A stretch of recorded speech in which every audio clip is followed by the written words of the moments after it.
Parmi les traitements de l'incontinence, on a un panel de prises en charge différentes, qu'il s'agisse des règles diététiques, des conseils d'hygiène défécatoire, de la régulation de la consistance des selles, de la rééducation. Mais il y a tout un champ qui est un peu mystérieux, qui est le champ de l'électricité et des courants électriques et des stimulations électriques. Anne-Marie Leroy, pouvez-vous nous parler un peu de ces méthodes de stimulation électrique? C'est quoi?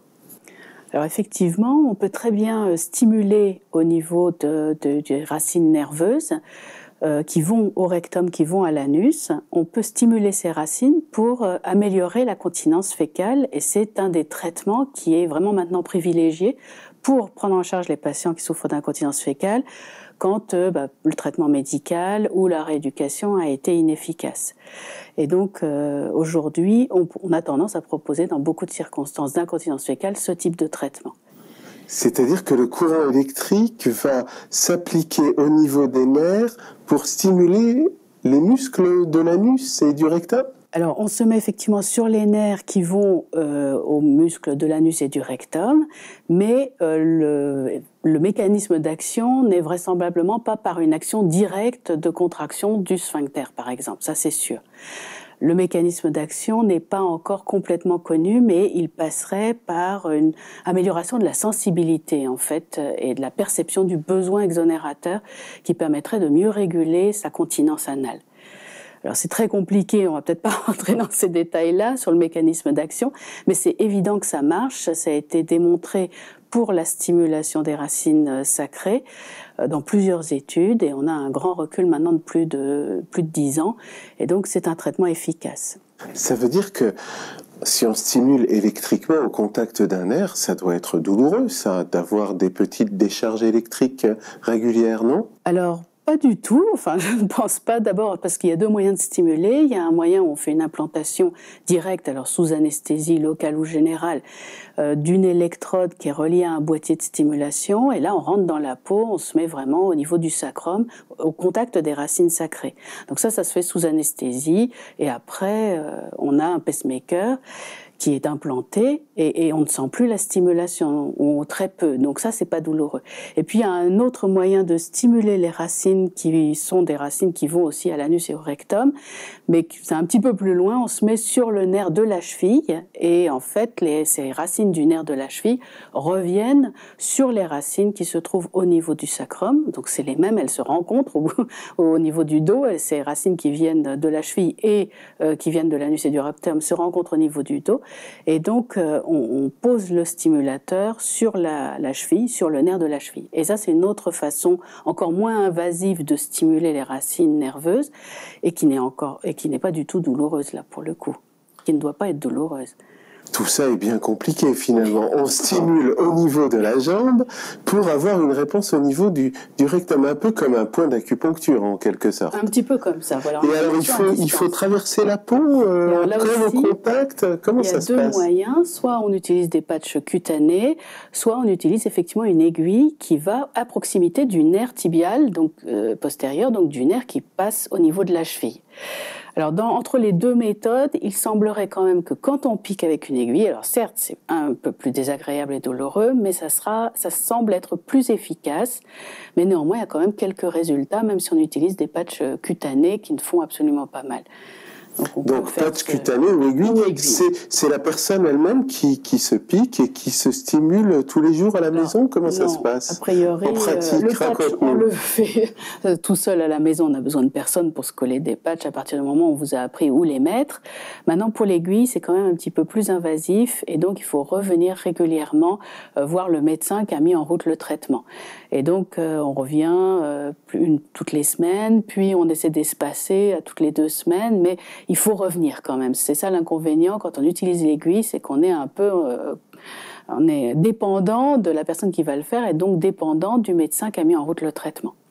Alors qu'avec les patchs, on a son matériel à la maison et on va stimuler une fois par semaine, plus souvent, tous les jours, tous les 2 jours, à tous les 3 jours, mais au-delà de tous les 3 jours, vraiment l'efficacité s'estompe et donc il faut quand même le faire le plus souvent possible. et plusieurs fois par semaine, c'est un minimum. D'accord, plusieurs fois par semaine. Mais pendant ce temps-là, on peut faire autre chose, finalement. Exactement, on peut regarder la télé. On peut regarder la télévision ou lire. D'accord. Ce qu'on veut. Et quand ça marche, alors, parce que certaines personnes sont très améliorées par cette méthode-là, oui. Qu'est-ce que vous conseillez, Anne-Marie, à ce moment-là? On arrête après 1 mois, après 2 mois, et on voit ce qui se passe, on continue? Avec la stimulation transcutanée, on ne peut pas arrêter. Si on arrête, on va avoir une récidive des symptômes qui vont arriver tôt ou tard. Voilà. Et donc, il faut continuer sur le mode qui convient le mieux à la personne. Si on est chez soi, ça peut être tous les 2 ou tous les 3 jours. Si on fait si on va dans le centre où on a été suivi et qu'on fait pour une mise en place d'une aiguille, ça peut être 1 fois toutes les semaines, tous les 15 jours, tous les 3 semaines, donc 1 fois par mois, par exemple. Mais il va falloir y retourner. Et puis, si on a un implant, on le garde. Et là, pour le coup, on est libre. Là, on est libre. Oui. On est vraiment libre avec un implant? Il faut quand même venir le vérifier. Il faut venir le vérifier. Il y a quand même un suivi, mais qui est assez... Enfin, on vient forcément à peu près 1 à 3 mois après l'intervention chirurgicale. Puis par la suite, ça dépend du centre investigateur, mais on peut venir par exemple tous les ans pour vérifier. D'accord. Et venir au cas où on a un problème en plus. Mais tous les ans, voilà, on peut faire une visite de vérification. C'est ce qui est usuellement fait. Un peu comme un pacemaker cardiaque. Exactement. On a une petite carte et on vérifie régulièrement que notre pile fonctionne. Et qu'on est au top des résultats qu'on peut obtenir avec le stimulateur. Oui. Très bien. Alors peut-être une dernière question. Différentes méthodes de stimulation, différents sites, différentes façons de stimuler, soit au contact, soit à travers la peau, soit au contact d'une racine nerveuse. Est-ce qu'il y a une méthode qu'il faut préférer aux autres en termes d'efficacité? Alors en termes d'efficacité, je pense que quand même la neuromodulation, c'est-à-dire le système implanté définitif, semblerait être plus efficace. Donc, ok, voilà, c'est-à-dire la méthode où on est au plus près des racines sacrées et où on a une pile implantée dans la fesse. Ça semble être la méthode de référence vraiment la plus efficace. Mais après, c'est à discuter en fonction des conditions du patient. Voilà. Mais c'est la méthode sans doute la plus efficace. Après, plutôt l'aiguille implantée, enfin au niveau de la cheville. Et puis après, un peu moins efficace, la stimulation transcutanée avec des patchs collés. Et en pratique, il y a une gradation. On commence toujours par la peau et puis ensuite on met l'aiguille et puis si ça marche pas, on met le pacemaker ou est-ce qu'il n'y a pas de gradation? Comment vous faites en pratique à Rouen? Pratique à Rouen, parce que chaque centre est sans doute un petit peu différent. Oui. En pratique, non, vraiment c'est du cas par cas, c'est-à-dire ça dépend des patients. Quelqu'un d'âgé, quelqu'un qui va pas vouloir se faire opérer, quelqu'un de lourdement handicapé, quelqu'un qui ne pourra pas profiter du stimulateur implanté, on fait la stimulation transcutanée. D'accord. Ok. Et on n'a pas, nous, pour le coup, opté pour la stimulation avec l'aiguille, car elle est vraiment... il faut vraiment revenir très souvent. C'est quand même une contrainte qui paraît assez lourde pour les patients. Okay. Tout dépend des centres. Merci beaucoup, Anne-Marie, d'avoir répondu à toutes ces questions. Merci.